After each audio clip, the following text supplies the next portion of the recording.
السلام علیکم ورحمۃ اللہ وبرکاتہ۔ محترم سامعین اور معزز ناظرین، آج میں آپ کو زکوٰۃ کے متعلق دو تین اہم باتیں بتلانے جا رہا ہوں، کیونکہ زکوٰۃ جیسے عظیم الشان حکم خداوندی سے آج کل جس قدر منہ پھیرا جا رہا ہے وہ ایک موضوع بحث بن چکا ہے۔ عموماً لوگ سمجھتے ہیں کہ نماز فرض ہے، اور جب زکوٰۃ کی بات آتی ہے تو اس سلسلے میں کافی لاپرواہی دیکھنے کو ملتی ہے، کیونکہ اکثر لوگ تو زکوٰۃ کا حساب ہی نہیں رکھتے، اور کچھ لوگ زکوٰۃ کا حساب رکھتے بھی ہے تو شریعت کے پیمانے سے بالکل کوئی سروکار نہیں ہوتا۔ 50-60 کلو گیہوں، چاول یا دال غریبوں میں تقسیم کر دینے ہی کو زکوٰۃ کی ادائیگی سمجھ لیتے ہیں۔ تو ہم سب کو معلوم ہونا چاہیے کہ اسلام کی بنیاد 5 باتوں پر ہے، جس میں زکوٰۃ کو بہت ہی زیادہ اہمیت حاصل ہے۔ یہی وجہ ہے کہ جہاں اللہ تبارک و تعالیٰ نے قرآن شریف میں نماز کو قائم کرنے کا حکم دیا ہے، وہیں زکوٰۃ کی ادائیگی کا بھی حکم دیا۔ چنانچہ ارشاد ربانی ہے سورہ بقرہ آیت نمبر 43، وَأَقِيمُوا الصَّلَاةَ وَآتُوا الزَّكَاةَ، کہ اے مومنو تم نماز قائم کرو اور زکوٰۃ ادا کرو۔ آج کی اس ویڈیو میں زکوٰۃ کے متعلق صرف 2 باتیں آپ کے سامنے پیش کروں گا۔ نمبر 1 زکوٰۃ کا مطلب، اور نمبر 2 زکوٰۃ کی مقدار۔ بات شروع کرنے سے پہلے آپ کو بتلا دوں کہ اسلام دنیا بھر میں ایک ایسا مکمل نظام زندگی کا نام ہے کہ جس کی مثال آج تک نہ کوئی پیش کر سکا ہے اور نہ پیش کر سکتا ہے۔ اسلام نے معاشرے کے ہر پہلو پر گہری نظر رکھی ہے، ہر فرد کو اپنا حق دیا ہے، اور زکوٰۃ ایک ایسا اسلامی اقتصادی نظام ہے جس سے مال اور دولت اور وسائل کی تقسیم ہوتی ہے۔ زکوٰۃ ہی ایسا نظام ہے جس کی وجہ سے مالی بحران کو ختم کر کے سماج میں معاشی مساوات قائم کی جا سکتی ہے۔ ناظرین، زکوٰۃ مالدار شخص کے مال کا 2.5% حصہ ہے، یعنی ہر 100 روپے میں 2 روپے 50 پیسے زکوٰۃ کا حصہ ہے۔ اس حساب سے 1000 روپے میں 25 روپے، 1 لاکھ روپے میں 2500، اور 1 کروڑ میں 2,50,000 روپے، اور اس کے آگے کے حساب بھی اسی طرح سے چلتا رہے گا، جیسا کہ آپ تصویر میں ملاحظہ کر رہے ہیں۔ اب یہاں پر سوال یہ پیدا ہوتا ہے کہ اسلام نے مالدار کس کو مانا ہے، اسلام نے صاحب نصاب کس کو مانا ہے؟ تو اس سلسلے میں یہ بات یاد رکھنی چاہیے کہ اسلام نے مال صرف سونا اور چاندی کو مانا ہے، اسی لیے مالداری اور فقیری کا حساب بھی سونے اور چاندی ہی سے لگایا گیا۔ چنانچہ جس شخص کے پاس 7.5 تولہ سونا، جو گرام کے حساب سے 87.5 گرام ہوتا ہے، اور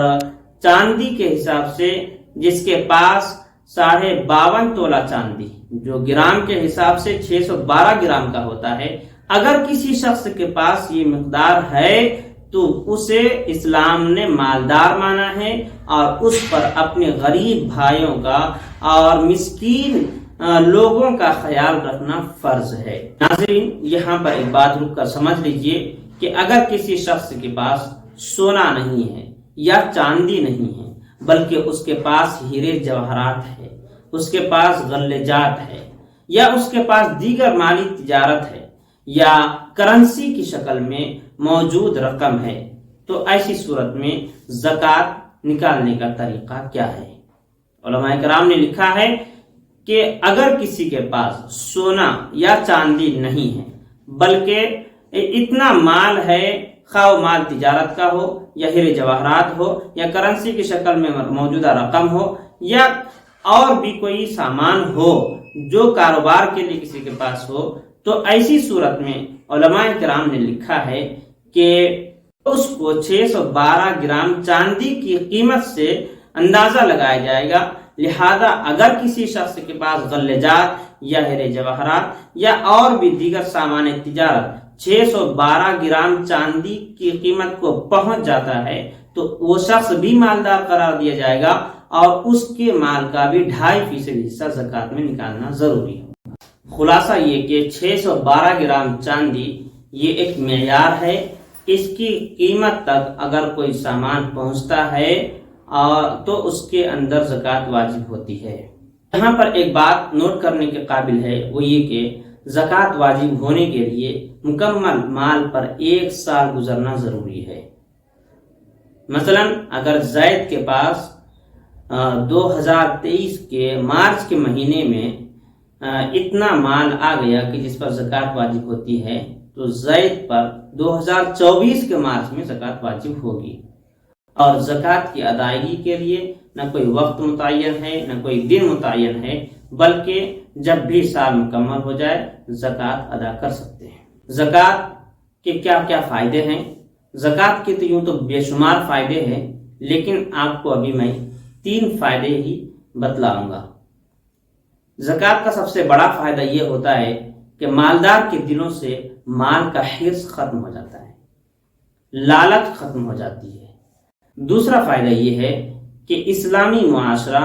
فقر و تنگ دستی سے پاک ہوتا ہے، اور تیسرا فائدہ یہ ہے کہ زکوٰۃ ادا کرنے والے کی آخرت سنورتی ہے، ورنہ سورہ توبہ میں اللہ تبارک و تعالی نے ارشاد فرمایا والذین یکنزون الذهب والفضة ولا ينفقونها في سبیل اللہ فبشرهم بعذاب علیم، کہ جو لوگ سونا اور چاندی جمع کرتے ہیں اور اللہ کے راستے میں خرچ نہیں کرتے، ایسے لوگوں کو اے نبی آپ خوشخبری سنا دیجئے سخت عذاب کا۔ اور اس موقع پر ہمیں حضرت صدیقہ اکبر رضی اللہ عنہ کا ایک جملہ یاد رہنا چاہیے جو انہوں نے زکوٰۃ روکنے والوں کے بارے میں کہا تھا۔ انہوں نے کہا تھا کہ اگر کوئی شخص مجھ سے ایک رسی بھی روکے جو وہ رسول اللہ صلی اللہ علیہ وسلم کے زمانے میں زکوٰۃ کے طور پر دیا کرتے تھے، تو اللہ کی قسم کھا کر میں کہتا ہوں کہ ان سے میں جہاد کروں گا، ان سے میں جنگ کروں گا۔